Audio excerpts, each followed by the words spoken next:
지난 주말 뉴욕과 오하이오, 엘라베마, 미주리 등에서 잇따라 총격 사건이 일어났습니다. 어제 맨해튼 이스트빌리지에서 칼부림 사건이 발생해 3명의 사상자가 발생했습니다.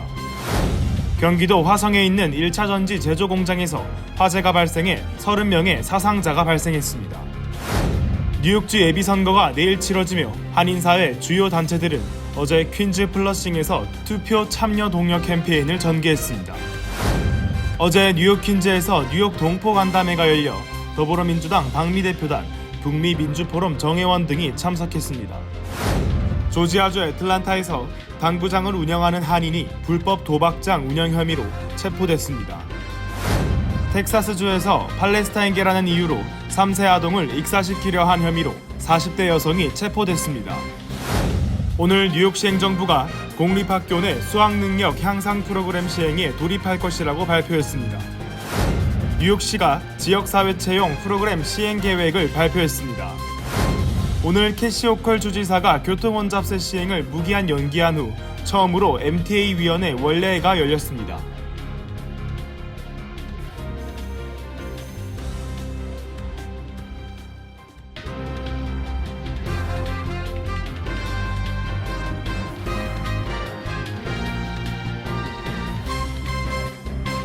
여러분 안녕하십니까? KBTV 뉴스9 이창원입니다. 저번 주말 뉴욕을 비롯해 오하이오, 엘라베마, 미주리 등에서 잇따라 총격 사건이 일어났습니다. 일요일엔 어제 무려 6건의 총격 사건이 곳곳에서 이어졌습니다. 사흘 동안 전국에서 총 5명이 사망하고 43명이 부상을 입었습니다. 전상 기자가 전해드립니다.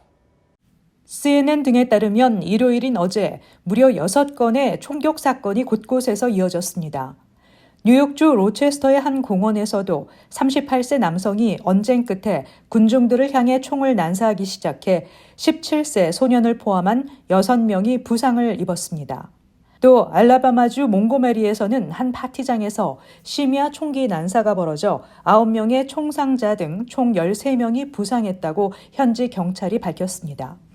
미주리주 세인트루이스에서는 총격으로 1명이 사망하고 6명이 부상했으며 오하이오주 콜럼버스에서도 총기 난사로 10명이 부상을 입었습니다. 아칸소주 경찰은 지난 21일 오전 11시 30분쯤 아칸소 남부 도시 포다이스의 매드버처 마켓에서 벌어진 총격으로 4명이 숨지고 10명이 부상했다고 밝혔습니다. 총격범은 현장에 출동한 경찰의 총에 맞아 다쳤으며 현재 구금된 상태입니다. 총격범의 부상은 심각하지 않은 수준으로 알려졌습니다. 포다이스 마켓의 육류 관리자인 매슈 길은 CNN과의 인터뷰에서 한 남성이 산탄총을 들고 매장에 들어와 총을 쐈고 경찰과 총격전을 벌이다 끝났다고 전했습니다. 이어서 22일 새벽에는 켄터키주 루이빌의 한 나이트클럽에서 언쟁이 총격으로 번지면서 1명이 사망하고 7명이 부상을 입었습니다. KBTV 뉴스 전상입니다. 어제 맨해튼 이스트빌리지에서 칼부림 사건이 발생했습니다. 이번 사건으로 1명이 숨지고 2명이 부상을 입고 병원에서 치료를 받고 있습니다. 주민들은 치안과 위생에 있어 해당 지역이 소외돼 있다며 뉴욕시 행정부의 강력한 대처를 촉구했습니다. 기러민 기자입니다. 어제 저녁 6시경 맨해튼 이스트빌리지 14스트릿에서 칼부림 사건이 발생해 3명의 사상자가 나왔습니다. 이번 사건으로 인해 30세 남성이 경찰에 체포돼 구금된 것으로 알려졌습니다. 아직까지 용의자에 대한 신원과 혐의는 공개되지 않았습니다. 뉴욕시경은 이번 사건으로 인해 38세 남성이 목을 칼에 찔려 사망했으며 51세 여성이 다리를 칼에 베이고 32세 남성이 등을 칼에 찔렸다고 밝혔습니다. 해당 사건으로 인해 자상을 입은 50대 여성과 30대 남성은 인근 병원에 입원해 치료를 받고 있으며 생명에는 지장이 없는 것으로 예상됩니다. 이스트빌리지 주민들은 치안이 너무 악화됐고 더 이상 이곳에 사는 게 안전하지 않다고 느낀다며 매일같이 발생하는 강력 사건에 질린다고 말했습니다. 케이스 파월스 시의원은 소셜미디어를 통해 이스트빌리지 14스트릿에서 발생한 이번 칼부림 사건에 대해 통제되지 않은 광기가 수많은 주민들이 매일 이용하는 보도에서 발생했다고 지적했습니다. 이어 뉴욕시경 인력 배치 확대, 순찰 강화 등 사법당국의 강력한 조치가 필요하다고 촉구했습니다. 가해 남성이 피해자들과 아는 사이였는지는 파악되지 않고 있는 가운데 주민들은 이번 칼부림으로 사망한 남성과 2명의 부상자들은 다른 사람을 괴롭히거나 문제를 만드는 사람들이 아니었다고 증언했습니다.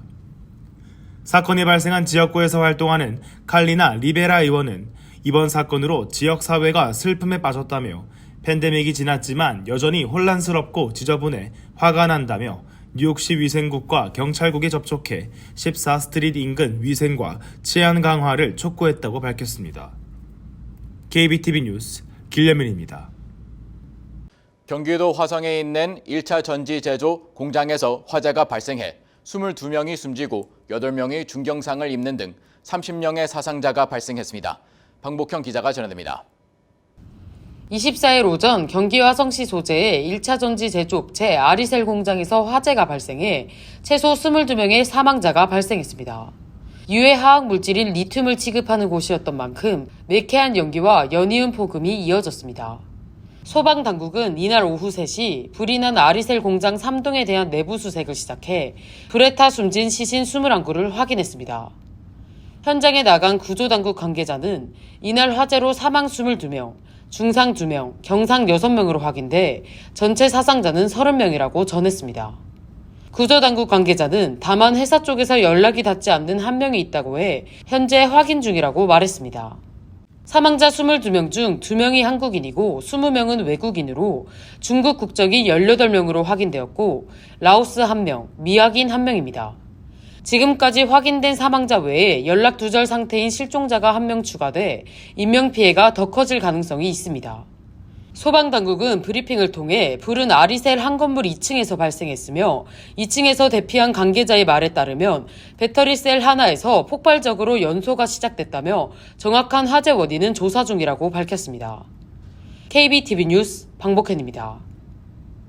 연방 상하원의원, 뉴욕주 상하원의원 등 11월 본선거에 나설 정당별 후보를 뽑는 뉴욕주 예비선거가 내일 치러집니다. 최근 한인들의 선거 참여율이 저조한 수준인 것으로 파악된 바 있는데요.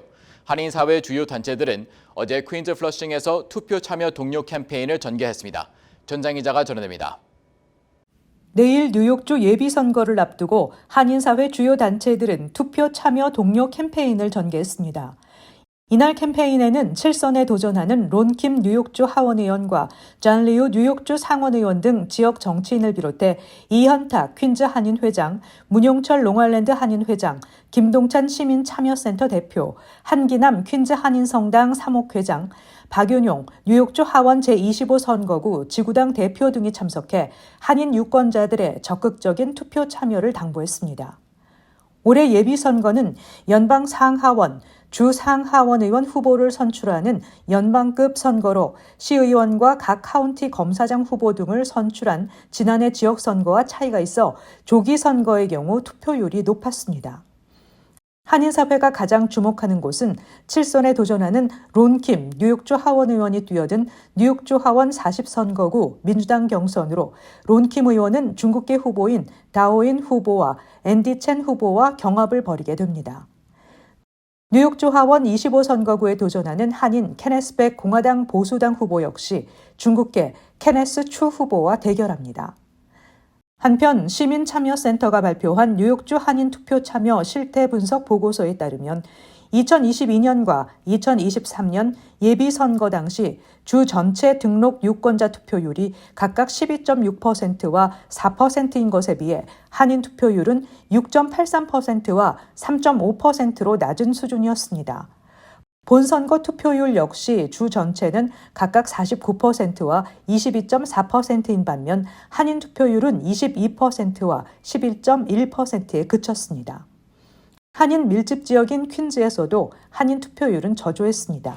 지난해 11월 본선거에서 퀸즈 지역 전체 한인 유권자 17,686명 중 11%인 1,940명만이 투표에 참여했습니다. 연령별로는 한인 유권자들은 주 전체와 비교했을 때 젊은 층의 참여율이 높은 것으로 파악됐습니다. 2022년 본선거 뉴욕주 전체 등록 유권자 투표율은 70대가 압도적으로 높았던 반면 한인 투표율은 전 연령대가 선거에 비슷하게 참여한 것으로 나타났습니다. KBTV 뉴스 전상입니다. 어제 뉴욕시 퀸즈에서 뉴욕 동포 간담회가 열려 더불어민주당 박미 대표단, 북미 민주포럼 정회원 등이 참석했습니다. 박미 대표단은 한반도를 둘러싼 정세에 대한 인식 공유와 평화 정착을 위해 논의할 예정이며 25에서 27일 북미 대화 재개를 촉구하는 의wo 외교 활동을 펼칠 예정입니다. 최시우 기자가 전해드립니다. 어제 뉴욕 퀸즈에서 북미 민주 포럼이 주관한 뉴욕 동포 간담회가 열렸습니다. 이날 간담회는 비공개로 장소의 제한성에 따라 선착순 입장으로 진행되었으며 북미 민주 포럼 정회원과 동포 사회에서 활동하는 외부 초청 인사들이 참석했습니다. 북미 민주 포럼 강준하 대표는 윤석열 정부의 예측할 수 없는 국가안보 정책이 진행되고 있으며 급기야 북한과 러시아가 군사동맹에 가까운 포괄적인 전략 동반자 관계 조약을 체결해 한반도의 위기 상황을 해외 동포가 느끼고 있다고 말했습니다. 이에 더불어민주당 박미 대표단이 한반도 평화에 미국의 협력을 이끌어내기 위해 미국 상원 하원 의원 그리고 미국 싱탱크 전문가들과 만나 한반도를 둘러싼 정세에 대한 인식 공유와 평화 정착을 위해 논의하는 것이 대한민국의 운명을 결정하게 할 수 있는 중대한 행보라 덧붙였습니다. 더불어민주당 박미 대표단은 정동현 의원, 김병주 의원, 위성락 의원, 그리고 이한주 민주연구원장으로 구성됐습니다.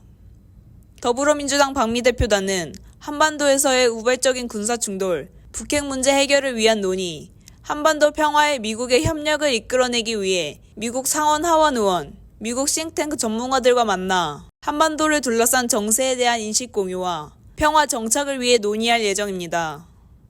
박미 대표단은 24일 워싱턴 DC로 출발해 25일에서 27일 북미 대화 재개를 촉구하는 의원 외교 활동을 펼칠 예정입니다.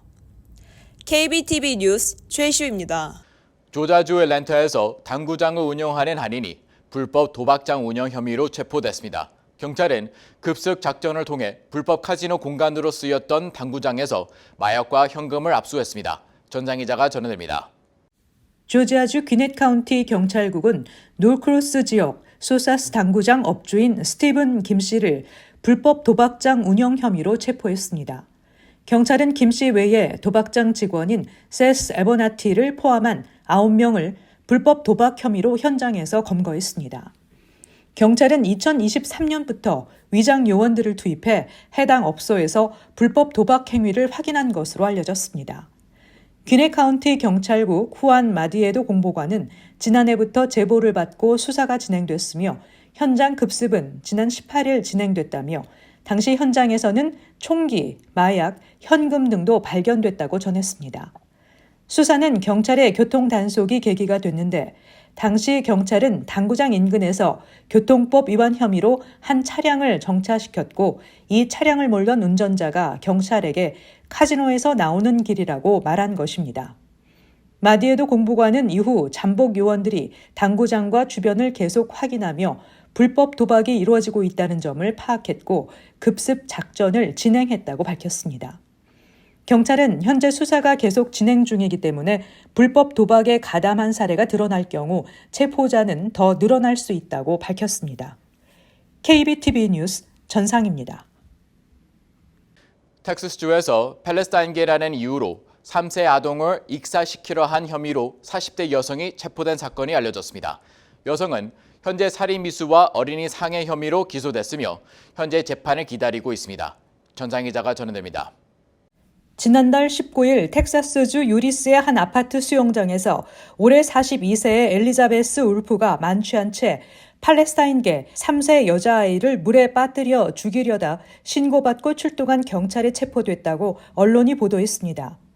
울프는 당시 수영장에 있던 여자아이의 어머니를 상대로 이들이 진짜 미국인이 아니라는 등의 언사를 하기도 했습니다. 울프는 살인미수와 어린이 상해 혐의로 기소됐으며 4만 달러의 보석금을 내고 풀려난 상태에서 재판을 기다리고 있습니다.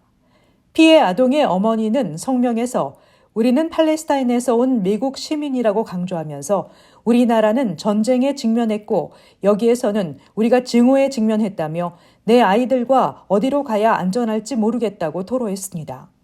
미 이슬람 관계위원회는 울프가 인종차별적인 범죄 행위를 자행했다며 증오범죄 혐의 적용을 요구하고 있습니다. 위원회는 울프가 수영복 차림에 히잡을 착용하고 있던 아이 어머니에게 인종차별적인 말을 하며 접근한 뒤 수영장에서 놀고 있던 6살 남자아이와 3살 여자아이를 깊은 곳으로 끌고 가 익사시키려 했다고 설명했습니다. 6살 남자아이는 도망쳤지만 3살 여자아이는 울프에게 잡혀있다 주변 사람들의 도움으로 목숨을 건질 수 있었다며 울프는 경찰에 잡힌 뒤에도 피해자와 가족에 대한 살해 위협을 했다고 주장했습니다.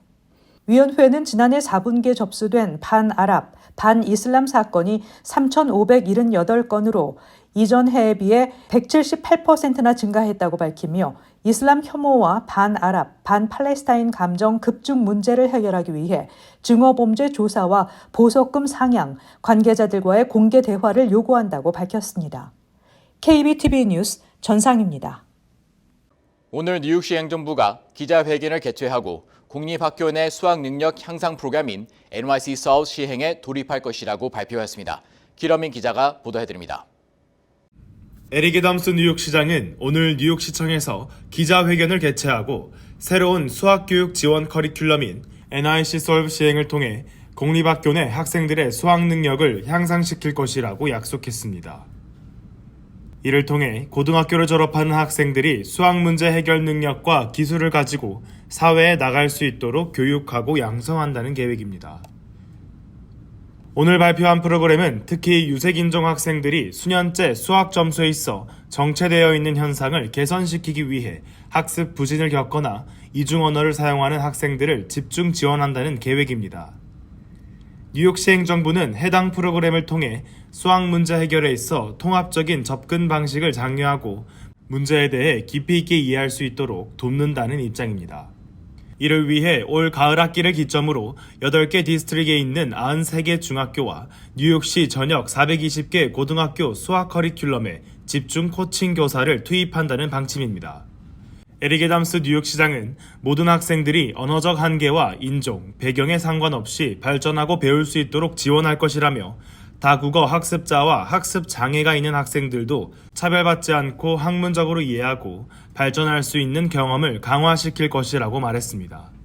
이 자리에 참석한 데이빗 뱅크스 뉴욕시 교육감은 학생들의 영어 구사 능력과 학습 장애와 상관없이 우리는 아이들이 학문적으로 발전할 수 있도록 최상의 서비스를 제공하기 위해 최선을 다하고 있다며 이는 국가 교육 환경에도 긍정적인 영향을 미칠 것이라고 기대했습니다. 실제로 뉴욕시 행정부는 지난 4월 영어, 수학, 읽기, 문해력, 난독증 치료 프로그램에 총 1,700만 달러, 이중언어 교육 프로그램에 1,000만 달러의 예산을 배정한 바 있습니다. KBTV 뉴스 길려민입니다. 뉴욕시가 지역사회 채용 프로그램 시행 계획을 발표했습니다. 이 프로그램은 저소득층 지역 주민들의 일자리를 제공하는 것으로 시 계약직 근로자 등의 12억 달러가 투입됩니다. 전상 기자가 전해드립니다. 에릭 애덤스 시장은 뉴욕 주립대 맨하탄 교육센터에서 열린 기자회견에서 시정부 구매력을 활용한 지역사회 채용 프로그램으로 저소득층 지역 주민들을 위한 더 나은 일자리를 제공할 수 있게 될 것이라며 세금 재활용의 좋은 예로 뉴욕시 5개 보로 저소득층 지역 주민들은 새로운 경제적 기회를 갖게 될 것이라고 강조했습니다. 뉴욕시는 저소득층 지역 주민들을 시 계약직 근로자 등으로 채용한다는 계획인데 총 계약 규모는 12억 달러에 달합니다.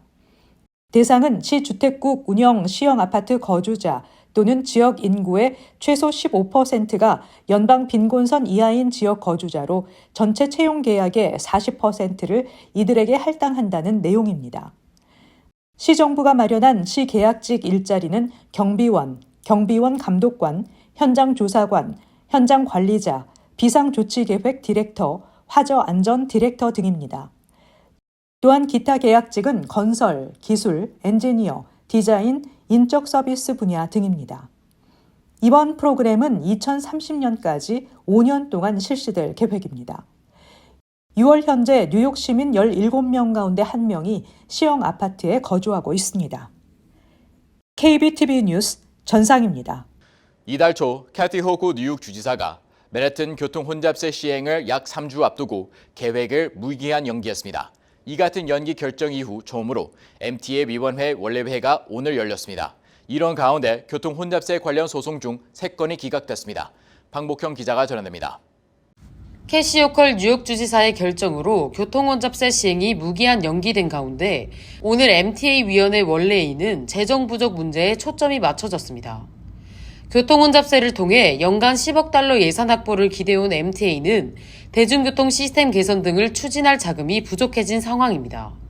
당장 열차 개선 작업과 맨해튼 2 애비뉴 지하철 할렘 연장 공사가 중단되기에 이르렀습니다. 이에 캐시 호컬 뉴욕 주지사는 다른 재원을 통해 공사 개선 작업을 마무리할 수 있도록 재정 지원을 도울 것이라고 약속했습니다. MTA 위원회 원래회의는 오늘 오전부터 오후 내내 진행됐으며 전체 이사회는 이번 주 수요일에 열릴 예정입니다. 이런 가운데 교통혼잡세 시행을 둘러싸고 진행됐던 반대 소송 8건 중 3건의 판결이 나왔습니다. 판결문에 따르면 루이스 리먼 판사는 MTA가 2021년 8월부터 1년 이상 연방정부와 주정부와 긴밀히 협력해 시민들의 공개 의견 수렴 기간을 거쳤으며 이메일과 우편, 전화 등을 통해서도 7만 건 이상의 주민 의견을 수렴했다는 점, 9개의 언어 서비스로 정보를 제공했다는 점, 대기 오염도 측정과 차량별 혼잡세 징수 차등화, 할인 및 면제 차량 조건을 마련하는 등 충분한 연구와 보완책을 마련해왔다고 반박하며 3건의 소송을 기각했습니다.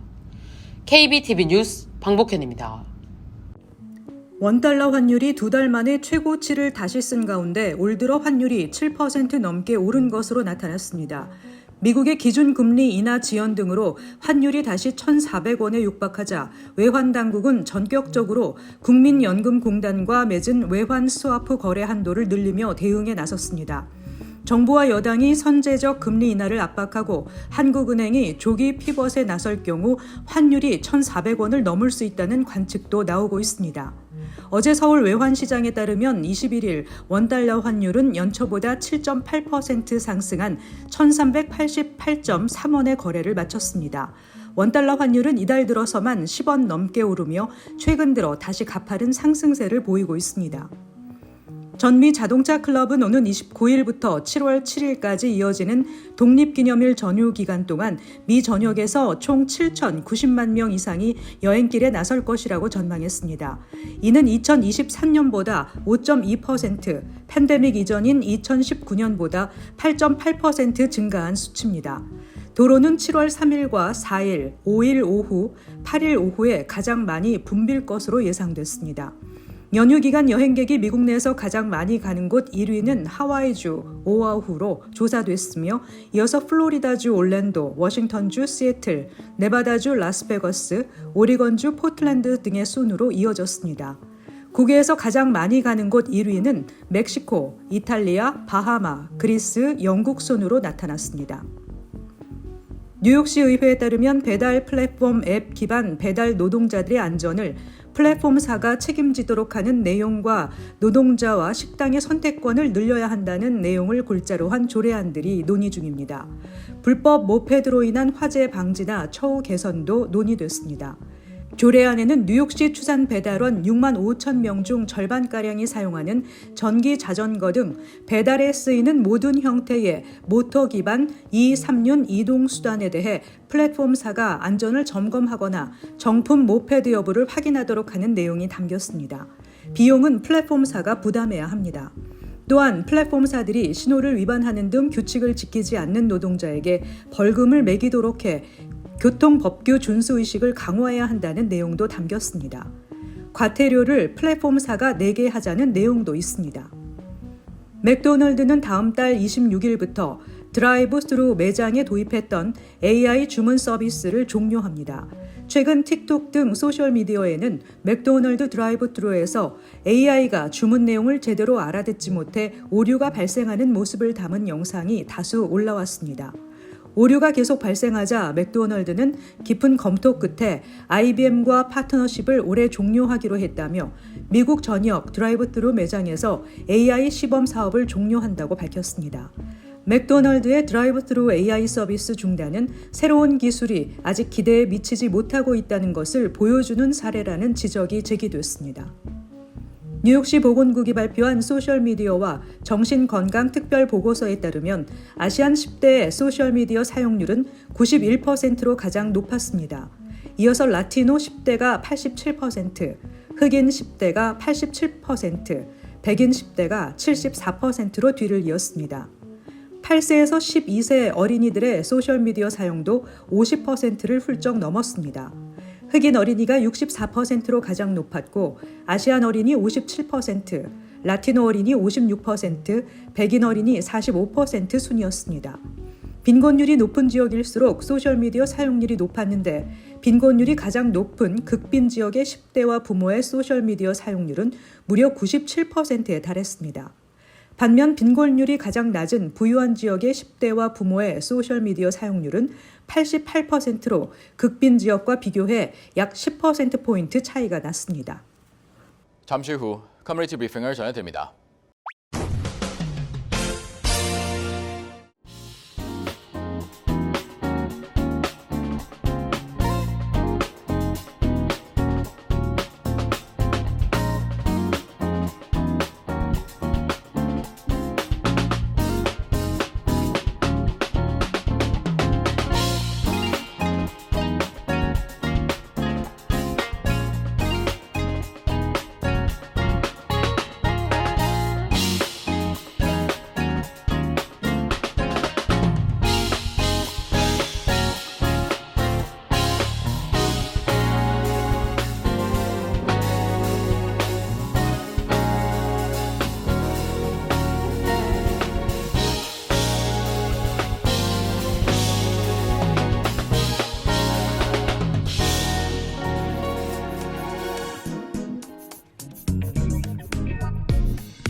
이어서 환율과 증시 전해드립니다.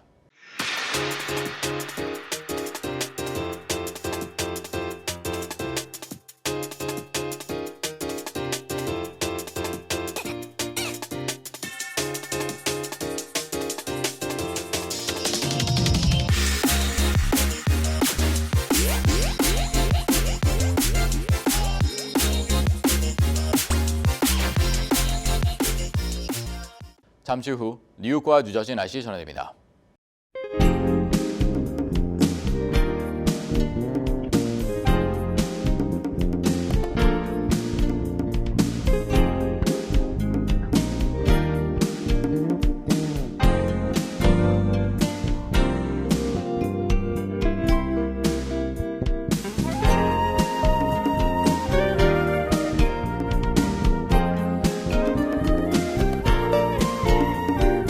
KBTV 뉴스9 마칩니다. 오늘도 시청해주셔서 감사합니다. 편안한 밤 보내시기 바랍니다.